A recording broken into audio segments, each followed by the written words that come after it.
बांग्लादेश का मैच भी देखा इंग्लैंड के साथ, या उसके अलावा भी हम डिस्कस करें तो कुछ एक्स्ट्राऑर्डिनरी ये लोग कर नहीं पाते, कन्वेंशनल चीज़ें करते हैं, कोलैप्स कर जाते हैं। इस हवाले से क्या कहना चाहेंगे आप?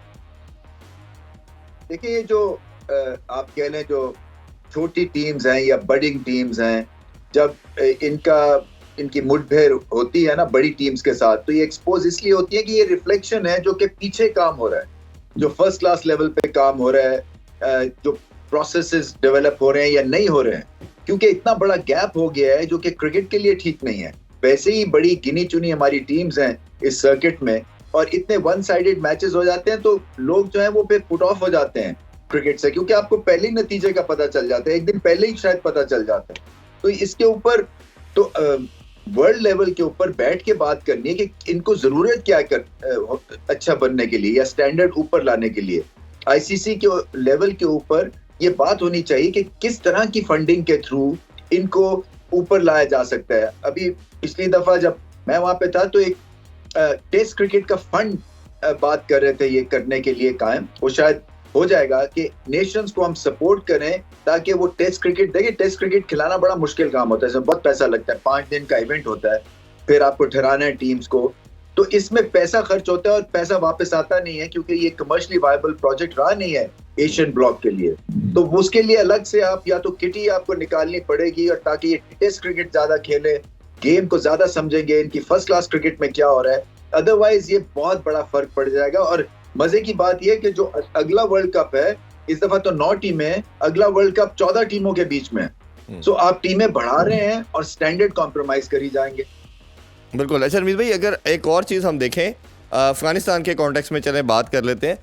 हम ये देखते हैं कि इनकी डोमेस्टिक समहाउ उस तरह सिस्टम है नहीं है इनका सिस्टम, और जो लड़के इनके खेलते हैं लीग भी, वो भी हम नबी की बात कर लें, राशिद की बात कर लें, गुरबाज हैं, या वन ऑफ हमें एक आधा नवीन वगैरह नज़र आ जाएंगे, बाकी लड़के तो ओबियसली डोमेस्टिक खेलते हैं। तो आपको कहीं लगता है वेस्ट इंडीज़ की तरह जब ये लड़के किसी इवेंट पे इकट्ठे होते हैं, साथ आते हैं, तो वो उस तरह परफॉर्म नहीं कर पाते जैसे वेस्ट इंडीज़ का भी समहाउ हमें यही मसला नज़र आता है? तो आपको लगता है कि ये चीज़ अगर वो रेगुलर बेसिस पे पूरी टीम जेन्युइन रहेगी पूरा साल, तो फिर इम्प्रूव कर सकती है?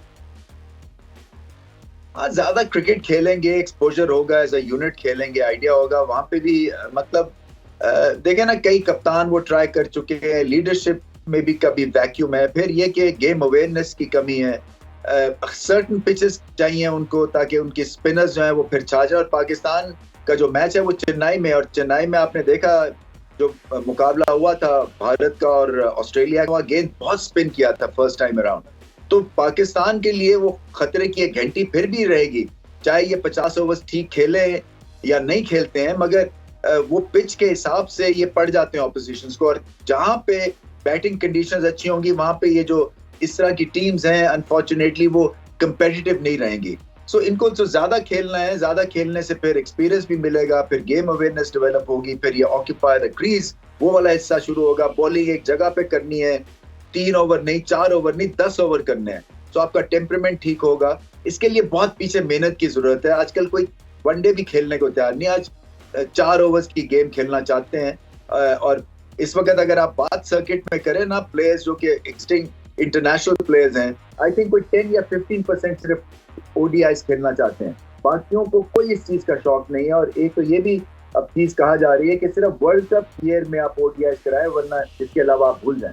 बिल्कुल ठीक है। अच्छा रमीज भाई, अगर हमने बैटिंग की बहुत बात की, कल भी हमने अफगानिस्तान की जो स्ट्रेंथ बोली गई, और जब वर्ल्ड कप के अंदर भी हमने टीम के स्क्वाड देखे तो सबसे ज़्यादा बात की गई कि सबसे स्ट्रॉन्ग स्पिन डिपार्टमेंट जो है वो अफगानिस्तान का है।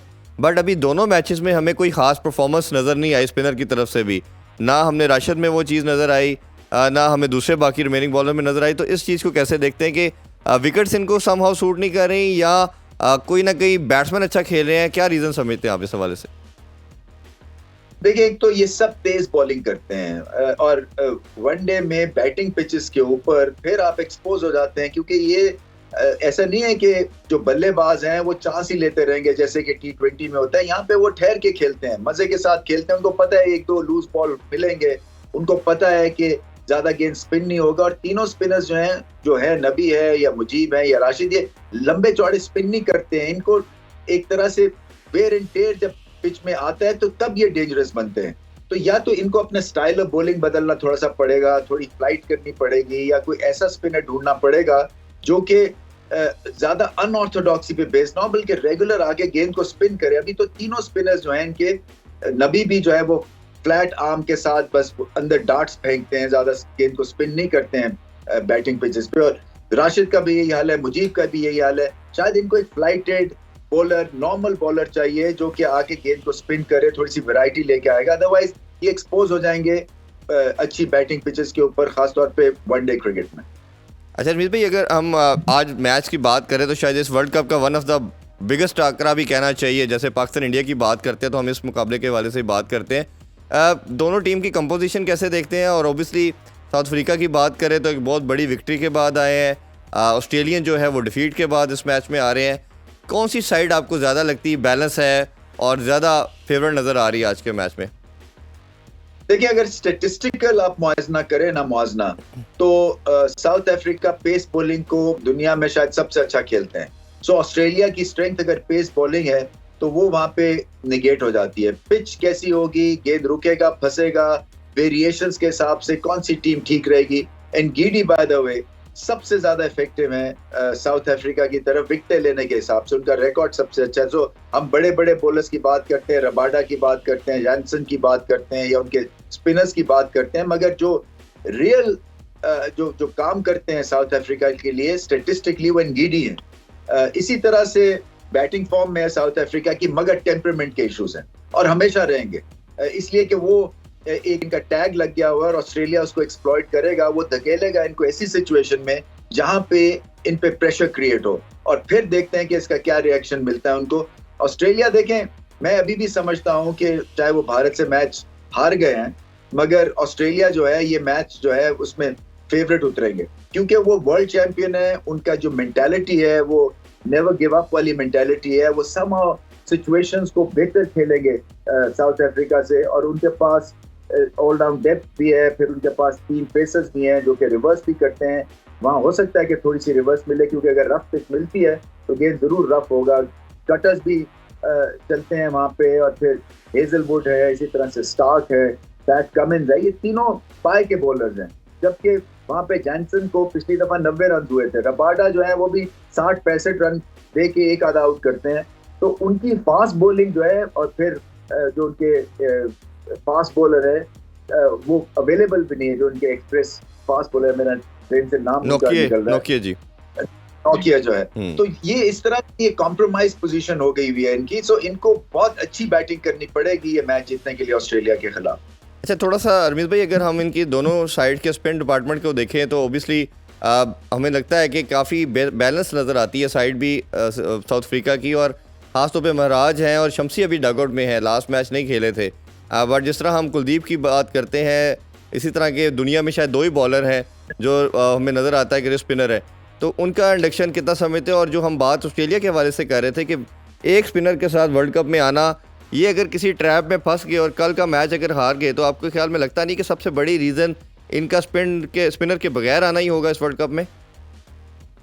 देखिए, ये खेले हैं अपनी स्ट्रेंथ पे, और इनकी स्ट्रेंथ जो है वो समझते हैं पेस बॉलिंग है, और जो स्पीड इन दी एयर है ना वो किसी को बचा नहीं सकती है, चाहे जैसी मर्जी इनको पिच दे दे। ये वेस्ट इंडीज भी समझते थे और किसी हद तक वो ठीक साबित होते थे, क्योंकि इतने ज्यादा पाए के फास्ट बॉलर्स थे कि स्लो पिच हो या तेज पिच हो वो एडजस्ट कर जाते थे। तो ऑस्ट्रेलिया ने भी, उनका भी मंत्रा यही है कि हम डिमोलिश करेंगे ऑपोजिशंस को पेस के थ्रू, क्योंकि हमारे पास क्वालिटी है। मगर सब कॉन्टिनेंट में, भारत में आपको एक स्पिनर, एक अच्छे स्पिनर की जरूरत होती है प्लेइंग 11 में। जैम्पा जो है वो आगे पीछे उन्होंने बॉल किया है, जैसे शादाब आगे पीछे बॉल कर रहे हैं ना, जैम्पा का भी कोई अभी वो पहला मैच जो था भारत के अगेंस्ट वो खास अच्छा नहीं था।